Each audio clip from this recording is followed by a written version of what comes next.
Hello, friends. Good morning. How are you? I hope you all are fine.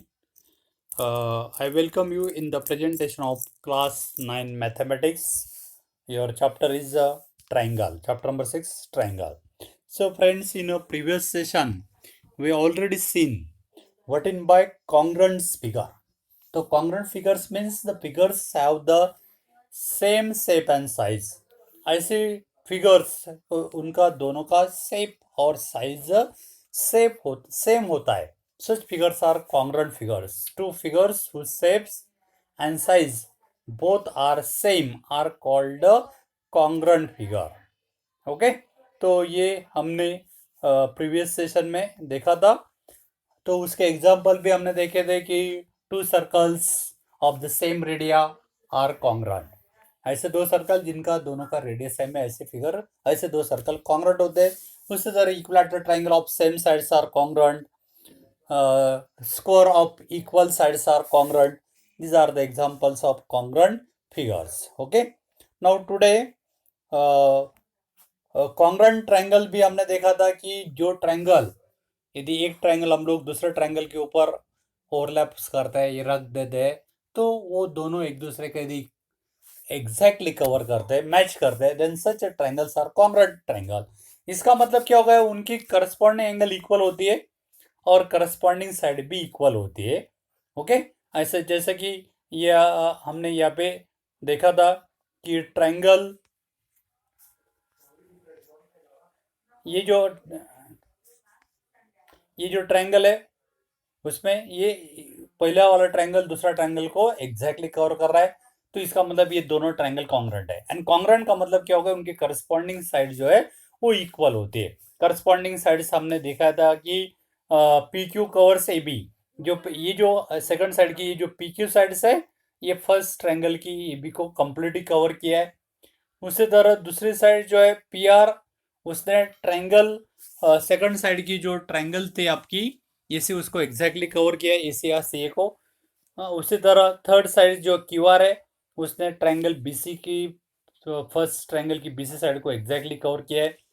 उसी तरह angle A exactly cover angle P. Angle P exactly angle A को cover करता है. Angle Q angle B को, angle R angle C को cover करता है. तो इसको बोलते हैं करस्पॉन्डेंस. तो करस्पॉन्डेंस यहाँ पे हमने एंगल का भी करस्पॉन्डेंस देखा था. There is one correspondence between the vertices. Okay.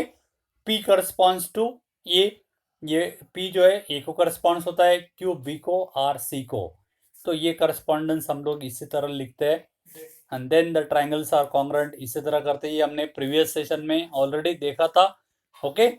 तो यहाँ पे ये कॉन्ग्रुएंट ट्रायंगल सीपीसीटी का मतलब क्या होता है ये हमने देखा था. CPCT means corresponding part of congruent triangle. तो today friends we are going to study criteria for congruence of triangle. तो ट्रायंगल की कुछ क्राइटेरिया होती है, वो क्या है वो हम लोग देखने जा रहे हैं. तो एक्चुअली दो ट्रायंगल के तीन करस्पॉन्डिंग साइड्स और तीन करस्पॉन्डिंग एंगल, टोटली 6 पार्ट्स है. तो 6 पार्ट्स यदि इक्वल है, करस्पॉन्डिंग पार्ट जो है 3 pair of corresponding side and 3 pair of corresponding angle, यदि यानी कि टोटली 6 इक्वल है तो वो कॉन्ग्रुएंट होती है. तो उसमें से 6 में से यदि यदि 3 कंडीशन सेटिस्फाइड है, कोई भी दो एंगल और उनकी इंक्लूडेड साइड, या टू साइड्स और included angle, two angle and non included sides, इसी तरह यदि इक्वल है तो वो होते हैं कॉन्ग्रुएंट. तो कोई भी 3, तो 3 कौन से? So your first rule is SAS congruence rule. S mean side. S का मतलब होता है side. A means angle. Again S means side, यानी कि साइड. एस का मतलब है साइड एंगल साइड.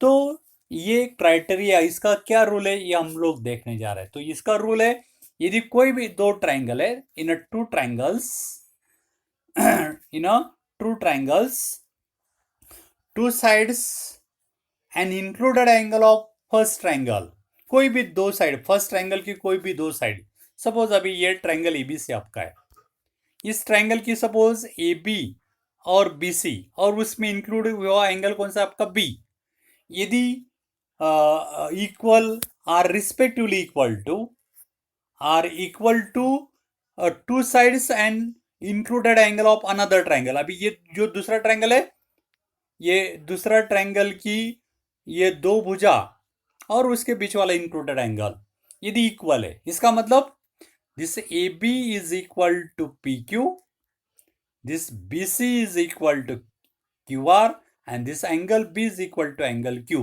यानी कि फर्स्ट ट्रायंगल की ये दो भुजा और इंक्लूडेड एंगल यदि सेकंड ट्रायंगल की ये दो भुजा और इंक्लूडेड एंगल के बराबर है, समान है, इक्वल है, then this two triangles are congruent. तब ये दोनों ट्रायंगल कॉन्ग्रुएंट होते हैं and this rule is known as SAS congruence rule, और इस रूल को बोलते हैं SAS कॉन्ग्रुएंस रूल। ओके, तो फिर से मैं बोल रहा हूं, ये SAS कॉन्ग्रुएंस रूल क्या है? SAS मींस टू साइड और इनके बीच वाला एंगल है ना। तो ये नाम से ही हम लोग उसका डेफिनेशन कर सकते हैं।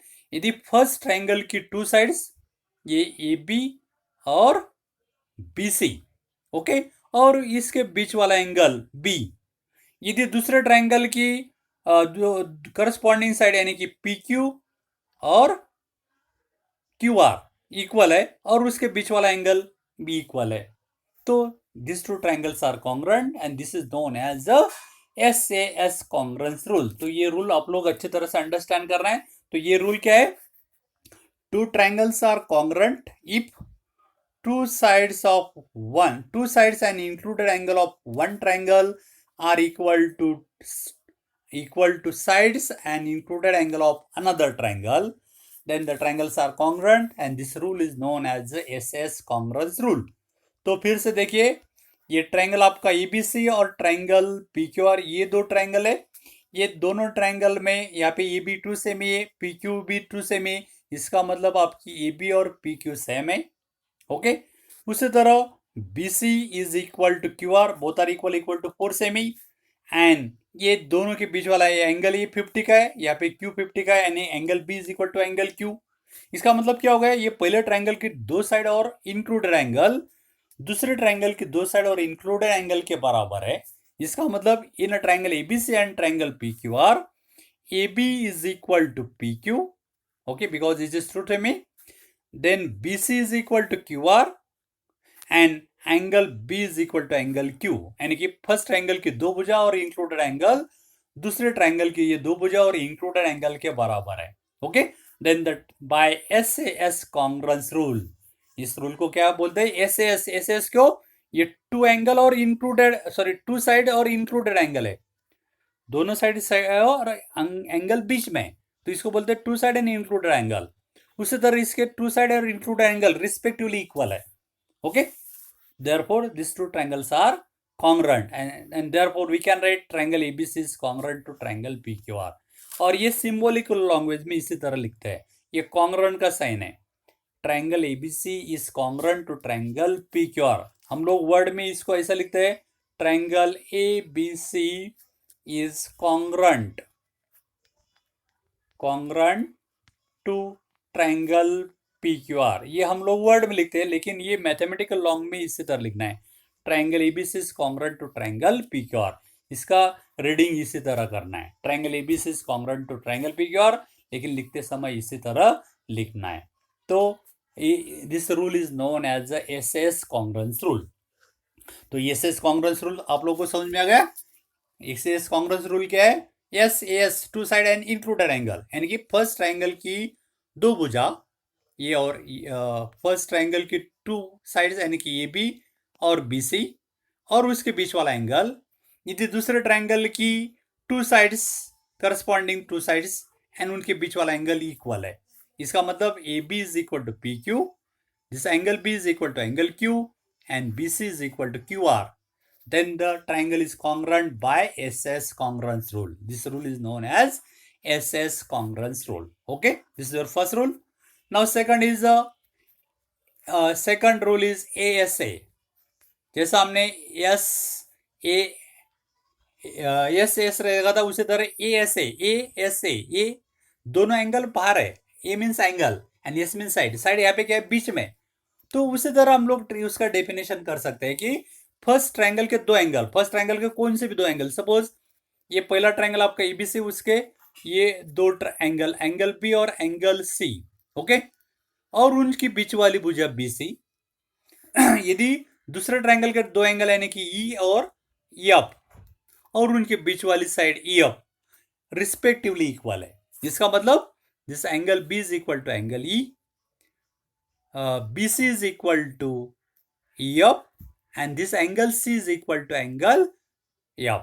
ओके, यानी कि पहले ट्रायंगल की दो एंगल और इंक्लूडेड साइड, पहले ये दो एंगल और इंक्लूडेड साइड, दूसरे ट्रायंगल के दो एंगल और इंक्लूडेड साइड इनके बराबर, यानी कि angle B is equal to angle E, BC is equal to EF, angle C is equal to F. Then by ASA congruence rule, triangle ABC is congruent to triangle PQR. जब ये दोनों triangle congruent होते, this rule is known as what rule? ASA rule याद करना है। ASA का मतलब होता है एंगल साइड एंगल, एंगल दोनों बाहर है, साइड बीच में, तो ये नाम से ही हम लोग उसका डेफिनेशन कर सकते हैं। टू ट्रायंगल्स आर कॉन्ग्रुएंट कब? If two angle and included side of first triangle, two angle and included side of first triangle are respectively equal to two angles and included side of another triangle. इसका मतलब angle B is equal to angle E, BC is equal to EF, and this angle C is equal to this angle F. Okay, like this. Then by ASA congruence rule, these two triangles are congruent. This rule is known as ASA congruence rule. Now we are going to study third rule. Your third rule is AAS congruence rule. AAS, AA, अभी AA angle angle side, अभी यहाँ पे दोनों angle नजदीक है, side बाहर है, इसका मतलब ये साइड जो इंक्लूडेड नहीं होगी। जैसा हमने देखा ASA, यहाँ पे दो एंगल है और साइड इंक्लूडेड थी, बीच में तो इंक्लूडेड है, लेकिन यहाँ पे क्या है AAS, यस यानी कि बाहर है, दोनों एंगल के बाहर होगी, तो इसका मतलब ये नाम से हम लोग उसका डेफिनेशन कर सकते हैं। यदि फर्स्ट ट्रायंगल के दो एंगल, कोई भी दो angle, suppose this angle B and C, और उसके नॉन इंक्लूडेड साइड B से छोड़ के कोई भी दोनों में से कोई भी एक, मे बी ये आपकी AC हो सकती है या AB भी हो सकती है, कोई भी दो, तो फर्स्ट ट्रायंगल की ये दो एंगल और नॉन इंक्लूडेड साइड AC, यदि दूसरे ट्रायंगल की ये दो एंगल और ये नॉन इंक्लूडेड साइड DF बराबर है, इसका मतलब angle B is equal to angle E, angle C is equal to angle F and AC is equal to DF. Okay, समझ में आ रहा आप लोगों को कि पहले ट्रायंगल के ये दो एंगल, ओके, और ये नॉन इंक्लूडेड साइड, यदि दूसरे ट्रायंगल की ये दो एंगल और ये non included side respectively equal है, अनुक्रमे समान है, then the triangles are congruent and this rule is known as the ASA congruence rule, और इस रूल को बोलते हैं AAS congruence rule, angle angle sides congruence rule. Okay, तो फिर से देखिए ट्रायंगल ABC और ट्रायंगल DF में ये angle B is equal to angle E है, this angle C is equal to this angle F है, और AC is equal to DF है. ओके, यानी कि पहले ट्रायंगल के दो एंगल और नॉन इंक्लूडेड साइड, उसी तरह दूसरे ट्रायंगल के दो एंगल और non included side respectively equal है. Okay, and therefore by AS congruence rule triangle ABC is congruent to triangle DEF. तो ये होगा आपका AAS कॉन्ग्रुएंस रूल. तो हमने यहाँ पे तीन रूल्स देखे. पहला आपका रूल्स था SAS, सेकंड रूल हमने देखा है ASA, और थर्ड रूल है आपका AAS. तो ये आप लोग इनके नाम से ये रूल डिफाइन कर सकते हैं.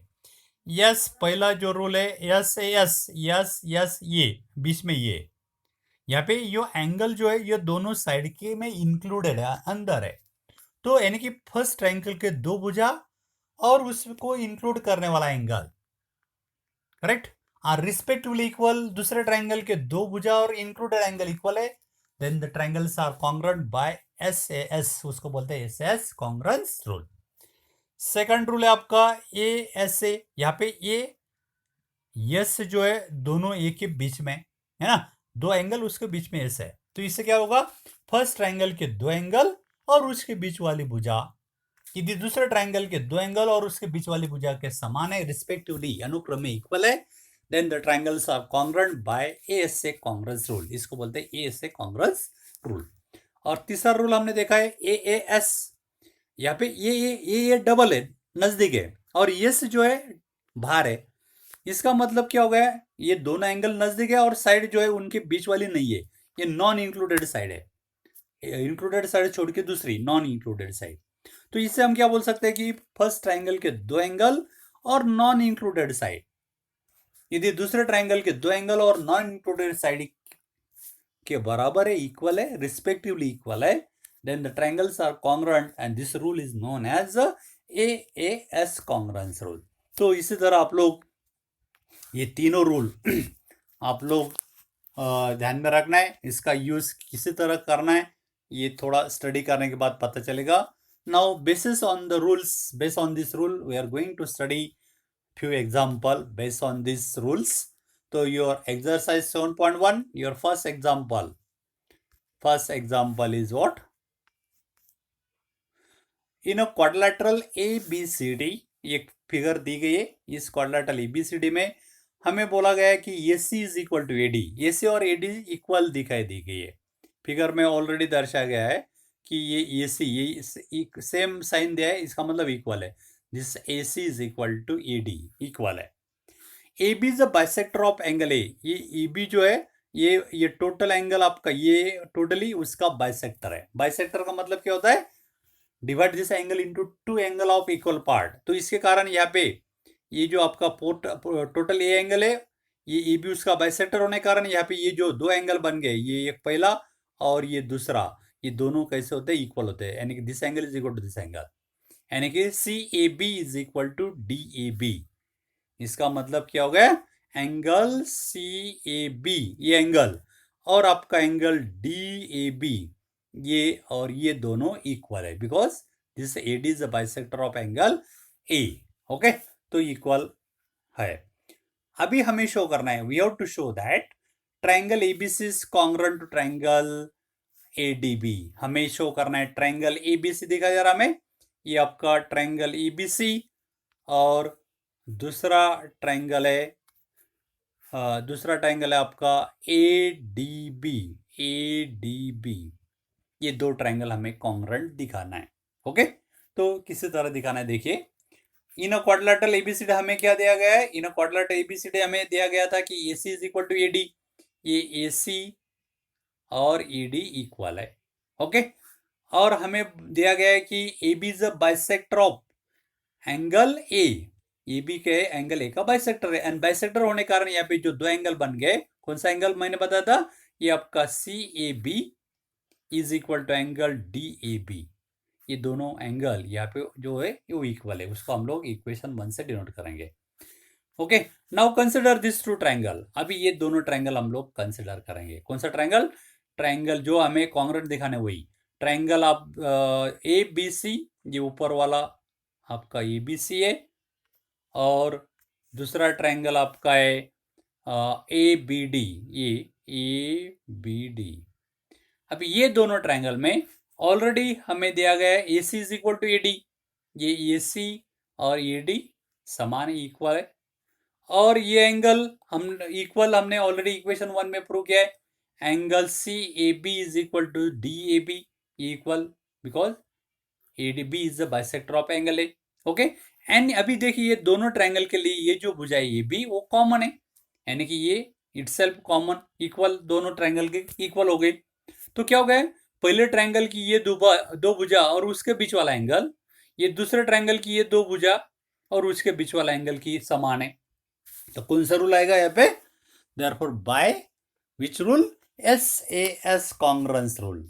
Bye SAS congruence rule this triangle ABC is congruent to triangle ADB। ये ट्रायंगल ABC और ये आपका ट्रायंगल ADB, ये दोनों ट्रायंगल कॉन्ग्रुएंट हो गए, because which rule, SAS congruence rule.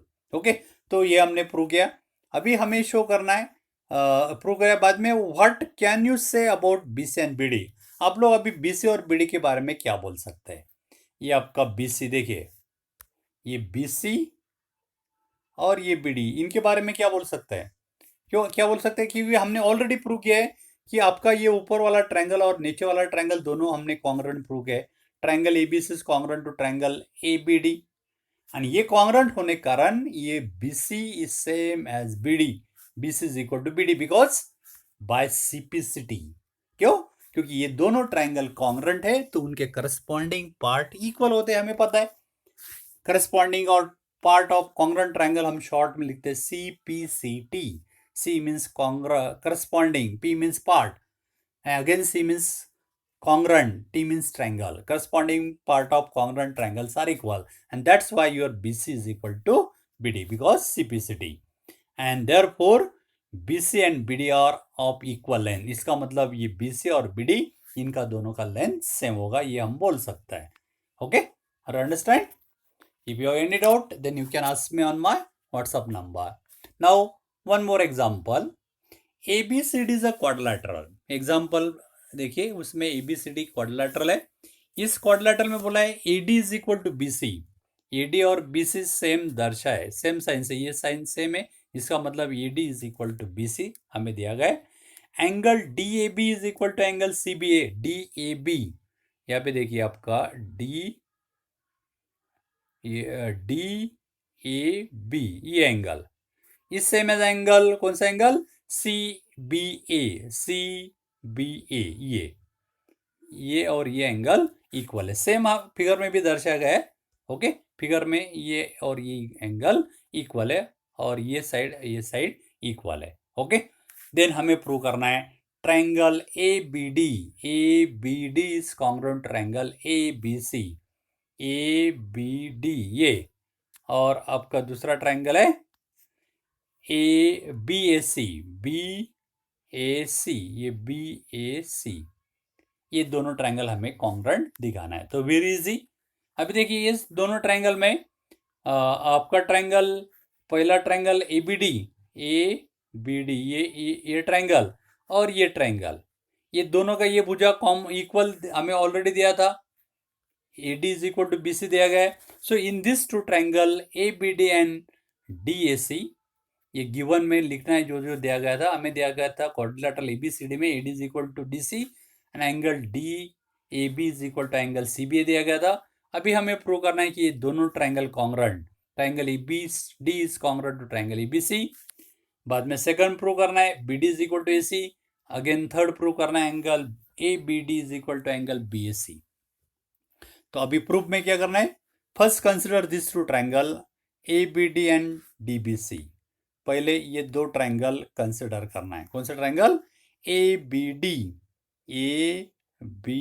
देखिए ABD, और दूसरा ट्रायंगल कंसिडर करना है, दूसरा आपका ट्रायंगल है BAC, BAC।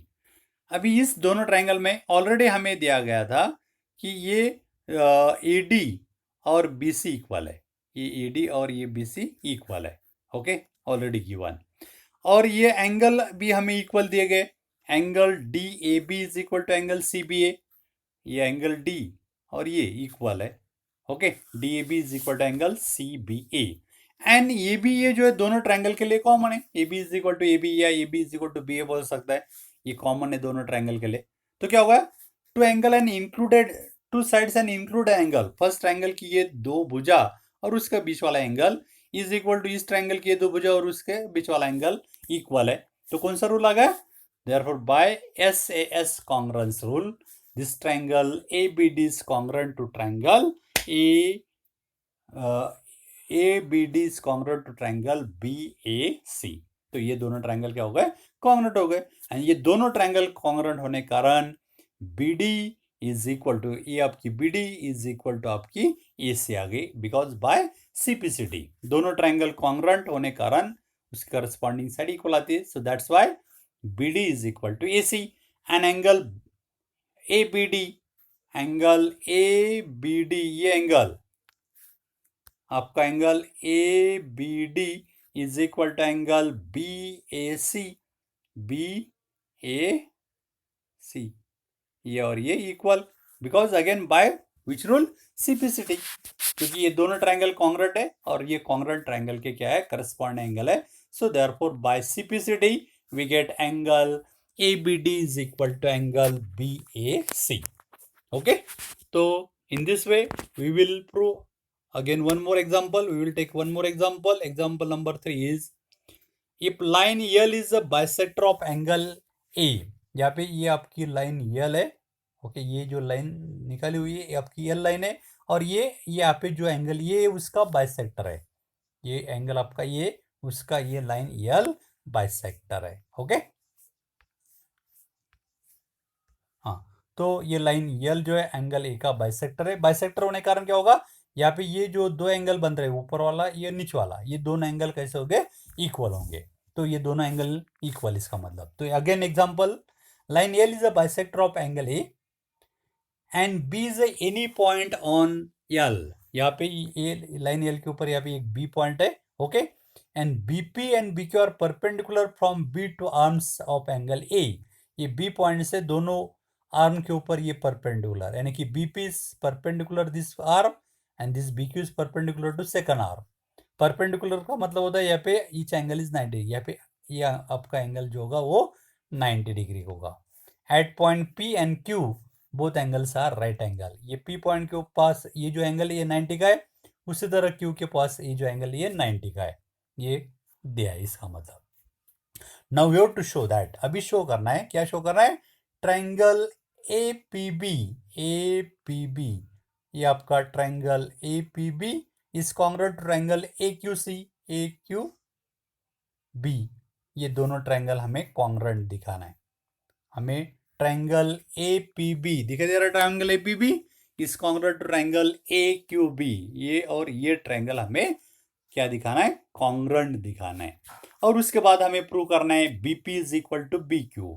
ये BP और ये BQ दोनों इक्वल दिखाना है. ओके, और B is equidistance from R of angle है. इसका मतलब ये इक्वल है तो B जो है ये दोनों आर्म्स से समान डिस्टेंस पे है. ये डिस्टेंस और ये डिस्टेंस है, तो इसका मतलब B is equidistance from the arm of angle A. तो हाउ टू प्रूव इट? कैसा प्रूव करना है देखिए. तो first write down the given thing. तो गिवन आपको क्या दिया था? Line L is a bisector of angle A. ये लाइन L जो है एंगल A का बाइसेक्टर है. बाद में ये BP is perpendicular to this arm. Okay, and BQ is also perpendicular to another arm. तो ये हमें दिया गया है कि BP एंड BQ are perpendicular from B to the arms of angle A. Okay, then to prove हमें prove करना है triangle APB and triangle AQB. ये दोनों ट्रायंगल हमें कॉन्ग्रुएंट दिखाना है और बाद में प्रूव करना है कि BP is equal to BQ. तो हाउ टू प्रूव इट? कैसा प्रूव करेंगे? तो कंसिडर दिस टू ट्रायंगल. ये ट्रायंगल APB ये ट्रायंगल और दूसरा AQB ये दोनों ट्रायंगल कंसिडर करेंगे. अभी ये दोनों ट्रायंगल की तरफ देखिए. इसमें आपको this angle is equal to this angle. क्योंकि ये दोनों एंगल इक्वल क्यों है? क्योंकि this line L is a bisector of angle A. Bisector होने के कारण इक्वल है. ओके, एंगल और एंगल APB यहाँ पे ये आपका एंगल APB ये 90 डिग्री का है. उसी तरह AQB भी 90 का है. इसका मतलब दोनों इक्वल हो गए. Angle APB is equal to angle AQB because it is 90 degree. And angle PAB is equal to angle PAB ये angle is equal to angle QAB. ये दोनों इक्वल है because line L is a bisector of angle A. इसका कारण. Okay, और ये जो है अभी ये आपकी AB जो है दोनों के लिए कॉमन है. ये AB जो है दोनों ट्रायंगल के लिए कॉमन है. तो AB is equal to AB या BA बोल सकते हैं. तो क्या हो गया? फर्स्ट ट्रायंगल के दो एंगल और ये नॉन इंक्लूडेड साइड है. AB जो है दोनों जो एंगल इक्वल थे, कौन सा? ये और ये एंगल आपका इक्वल है. तो ये AB जो है उससे नॉन इंक्लूडेड है. उसी तरह यहाँ पे ये एंगल और ये भी नॉन इंक्लूड है. इसका मतलब फर्स्ट ट्रायंगल के दो एंगल और non included side respectively equal to another two angles and non-included side of another triangle. Okay, so therefore these two triangles are congruent, and this rule is what? Which is your rule? This rule is your AAS congruence rule. So therefore, by AS congruence rule, we get triangle APB is congruent to triangle AQB by SS congruence. And congruent होने के कारण अभी ये दोनों triangle congruent हो गए. कौन सा ट्रायंगल आपका APB and AQB कॉन्ग्रेंट है. तो that's why your this BP is equal to BQ because CPCD. So BP is equal to BQ. BP is equal to BQ by CPCD. और BP is equal to BQ इसका मतलब point B is equidistance from the both arm of the angle A. इसका मतलब यहाँ पे ये distance equal हो गया.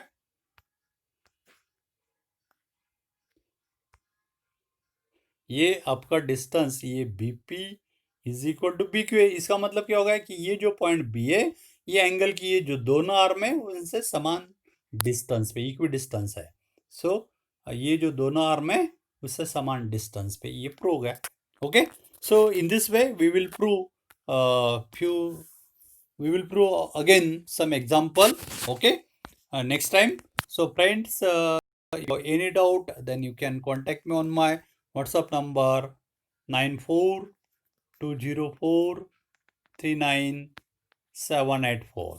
तो फ्रेंड्स आप लोग ये सभी प्रॉब्लम जो है आपकी कॉपी के ऊपर लिखना है क्योंकि इसमें प्रैक्टिस का पार्ट है. यदि प्रैक्टिस हम लोग करते हैं तब तक प्रैक्टिस जब तक नहीं करेंगे तब तक ये समझ में नहीं आएगा. तो आप लोग प्रैक्टिस करना है. Try to solve some examples from your reference book. If you have any doubt then you can contact me. Okay friends.